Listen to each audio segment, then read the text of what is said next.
Évangile de Jésus-Christ selon saint Luc, chapitre 18, versets 9 à 14.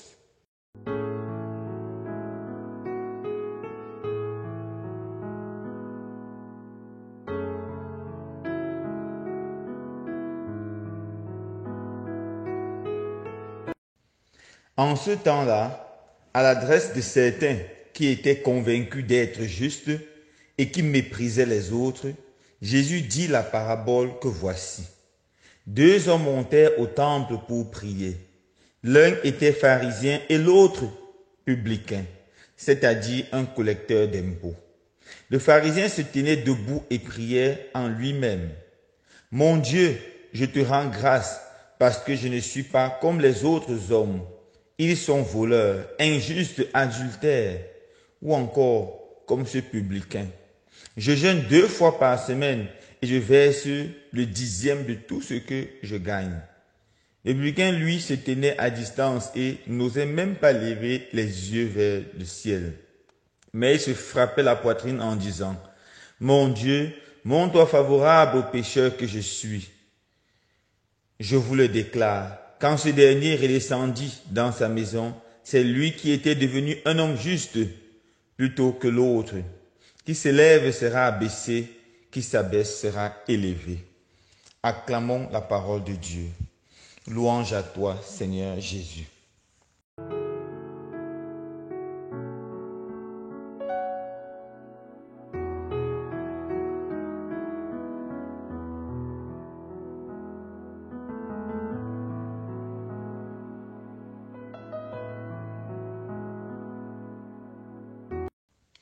Frères et sœurs bien-aimés, certaines personnes se posent souvent la question, pourquoi est-ce que malgré mes prières, je ne suis pas exaucé? Pourquoi Dieu ne m'écoute-t-il pas? Pourquoi Dieu ne me bénit-il pas? Saint Augustin donne une bonne réponse à cette plainte. Saint Augustin dit, nous ne sommes pas exaucés pour l'une de ces 3 raisons. Peut-être parce que nous prions mal, ou encore parce que nous prions le mauvais, ou finalement parce que nous prions avec un mauvais cœur. C'est très important. Peut-être nous prions mal, peut-être nous prions le mauvais, c'est-à-dire nous prions Satan. Peut-être nous prions avec un cœur mauvais. L'évangile d'aujourd'hui nous montre 2 personnes. Dans l'évangile d'aujourd'hui, Jésus nous raconte une parabole. 2 personnes vont au temple pour prier. La première personne qui prie, c'est le pharisien. Et le pharisien prie mal. Et il prie encore avec un cœur mauvais. Dans sa prière, au lieu de bénir le Seigneur pour ce que le Seigneur a fait de lui, il commence par raconter tout le bien qu'il a fait. Il dit au Seigneur, je te rends grâce parce que je ne suis pas pécheur, voleur, adultère comme les autres. C'est extraordinaire de voir dans sa prière que c'est un homme vertueux. Et c'est vraiment beau d'être un homme vertueux. Mes frères et sœurs bien-aimés, nous ne prions pas pour montrer au Seigneur comment nous sommes extraordinaires, comment nous sommes bons, comment nous sommes formidables. Dans le cas où nous sommes bons, formidables, extraordinaires, nous devons dans notre prière rendre grâce au Seigneur pour la force qu'il nous a donnée, pour son Esprit Saint qui nous a assistés, afin que nous puissions être bons, formidables, extraordinaires. Voilà la première erreur de ce monsieur. Au lieu de rendre grâce au Seigneur pour les bénédictions reçues de Dieu, pour la force reçue de Dieu, il était en train de s'auto-glorifier, Je me rappelle bien, il y a un livre très célèbre chez les Juifs qu'on appelle le Talmud. C'est un livre qui raconte les cérémonies et les légendes juives. Il a été écrit au 5e siècle avant Jésus-Christ. Dans ce livre, on raconte l'histoire d'un rabbin qui s'appelait Rabbi Simon ben Jochaï. Ce Rabbi Simon ben Jochaï était tellement orgueilleux spirituellement qu'il a osé une fois dire que s'il y a 2 hommes qui seront sauvés sur la terre, c'est son fils et lui. Et s'il y a une seule personne, c'est lui. Tellement il est vertueux, tellement il respecte la loi à la lettre. Il a encore dit, si Abraham avait hésité à sacrifier son fils Isaac, lui, il n'aurait jamais hésité.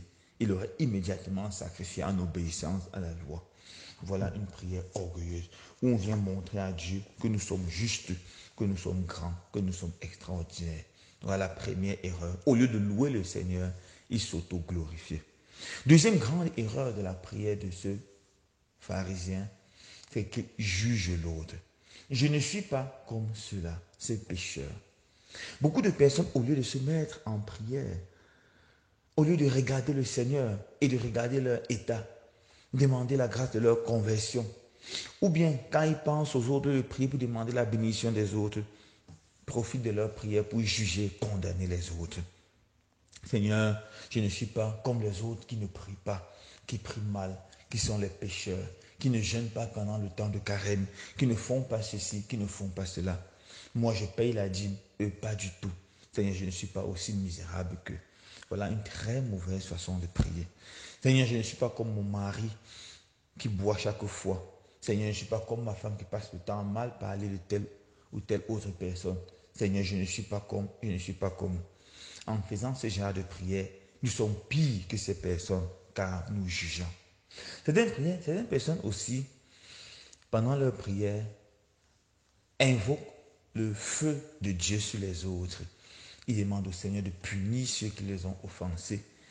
Ils demandent au Seigneur de maudire les autres, de faire le mal aux autres. Quelle incongruité. Comment Dieu qui n'est qu'amour, qui n'est que bénédiction, est capable de maudire les autres. Notre Dieu ne maudit pas. Chaque fois que nous invoquons la malédiction sur quelqu'un pendant la prière, ou d'une façon ou d'une autre, sachant que nous ne sommes pas du camp de Dieu, mais du camp du mauvais, du camp de Satan, qui est le père des malédictions. Voilà pourquoi notre pharisien prie mal. Et finalement, on est clair que son cœur est mauvais. Même s'il prétend être saint, juste, son cœur est mauvais, car il ne veut pas le bien de son ami, la conversion de son pauvre ami, le publicain. Mais il veut se faire glorifier, applaudir et apprécier, même par Dieu. Maintenant, regardons la prière de ce publicain. Les publicains étaient des pécheurs publics, ceux-là qui fonctionnaient avec les Romains. Mais il n'a même pas le courage de s'approcher de Dieu. Voilà le premier signe d'humilité. Il reste au fond du temple. Il ne reste pas debout comme son frère. Il se met à genoux dans une position de pénitence. Il se met à se frapper la poitrine, comme on le fait souvent quand on dit Seigneur, prends pitié. Et sa prière n'est pas longue, ou mieux encore, il ne dit pas beaucoup de mots. Il ne rabâche pas comme les païens. Il répète simplement, Seigneur, aie pitié de moi, pauvre pécheur que je suis. Seigneur, aie pitié de moi, pauvre pécheur que je suis. Il reconnaît qu'il est un pécheur, il reconnaît qu'il n'est rien, mais il sait que le Seigneur est capable d'effacer son péché. Le Seigneur est capable de les relever et de recommencer une nouvelle histoire avec lui, de lui donner une nouvelle chance. Et finalement, Jésus dit, il rentre justifié. Voilà la meilleure façon de prier. Et Jésus conclut cette parabole de façon très belle. Celui qui s'élève sera abaissé, celui qui s'abaisse sera élevé. Très important, mes frères et sœurs, même sur le plan spirituel, celui qui s'élève, celui qui se croit le seul saint, pendant que tous les autres sont les pécheurs, le seul juste, pendant que tous les autres sont les infidèles, celui-là sera abaissé, abaissé par notre Dieu. Mais celui qui regarde sa faute, reconnaît son péché, demande pardon au Seigneur, s'engage du travail avec force, courage pour s'améliorer, je vous assure, mes frères et sœurs, il sera élevé.